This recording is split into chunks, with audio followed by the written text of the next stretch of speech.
Greetings, my friends. I hope this finds you well and managing life with some ease. In a few days, it will be Sylvia Boorstein's birthday. And Sylvia Boorstein is a wonderful Buddhist teacher, but even more than that, a magnificent being who just shares her life and her love freely and offers it as a teaching. And that's what really inspires me about Sylvia. Not only do I have the good fortune of her being my teacher, but also my good friend. And she's a wonderful role model in how to live a life, how to be so fully present in herself and for another being. And so I thought I'd share a little reading that comes from one of her books. This one's called Happiness is an Inside Job. And as I looked, I opened the first page and it was her introduction. So I thought I would read it because it really speaks to how she uses her life to show her that she's paying attention and she makes choices from that. And so may we. So sit back and perhaps take a few breaths and notice where you are so you can be fully open to just receive this lovely little sharing of hers. And perhaps it can be a teaching for you in your own life.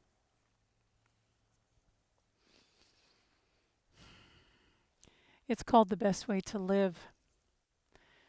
Sylvia says, I was sitting at my computer writing when my friend Martha called to say that her brother Jack's illness had just taken a turn for the much worse. I felt sad, mostly for Martha, who I knew well, but also for her brother, a man who I'd met, a person whose family I knew. I said what I hoped were consoling words.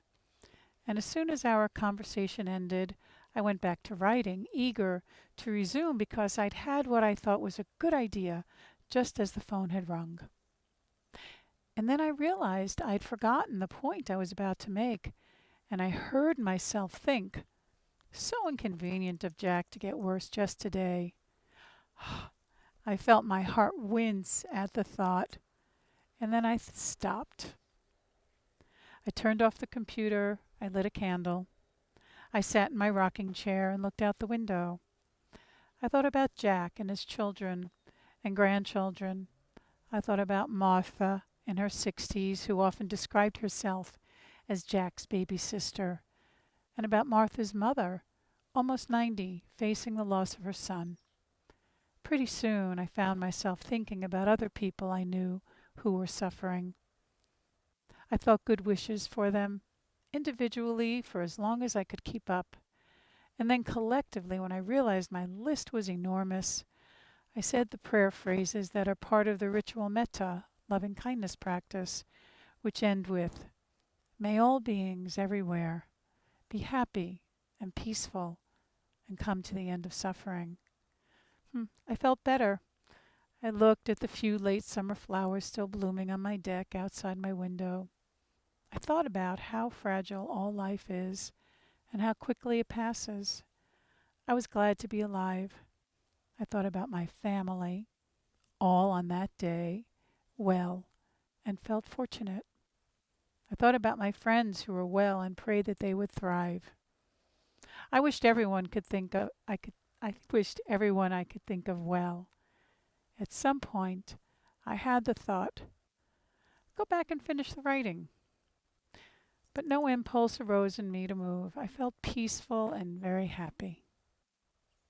I love it that when my heart wants most to do is to console or appreciate or encourage.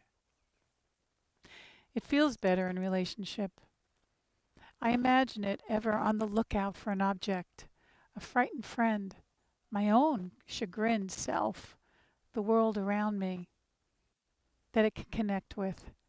And I love it that it reminds me, it tells me, turn off the computer, light a candle, pay attention, even when, perhaps especially when, I seem not to be listening.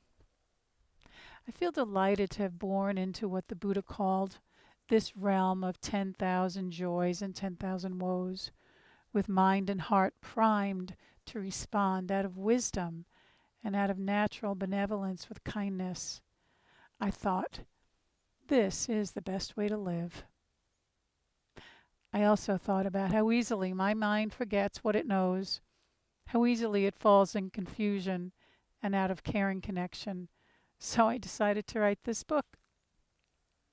Not about avoiding confusion because we can't, but about becoming unconfused and restoring connection because it really is the best way to live.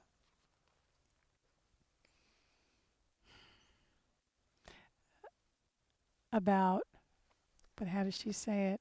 Becoming unconfused and restoring connection because it really is the best way to live. So perhaps right now we can sit for a moment, grateful for Sylvia and her just beautiful way of living a life so authentically and her willingness to share it with us. I think we all have those people in our life that we see as a role model because we can't be them, but they can inspire us to be the best we can be. So pause for a moment. Perhaps you close your eyes or you keep them open. And bring into your heart someone that inspires you. In the Buddhist tradition, we sometimes speak of someone like that as our benefactor. Sometimes it's a grandmother, or even a child, or a teacher. And may we wish them well. Feel how they have inspired your life, really loved you into being by being who they are. Wish them well. May you be happy, peaceful, come to the end of suffering. And then perhaps another person arises, and wishing them well and gratitude for all that they have shared with you. And may our list continue to grow. Perhaps there's someone in your life who is struggling right now, and you can wish them well. May you be happy.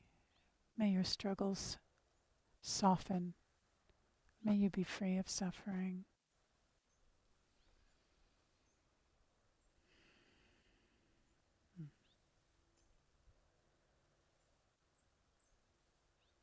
And then in closing, may our wishes spread to all beings everywhere.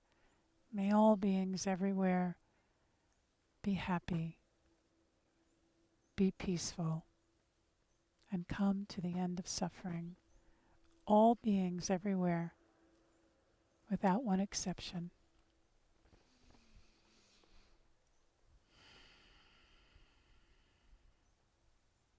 And make sure that of course, all beings include yourself.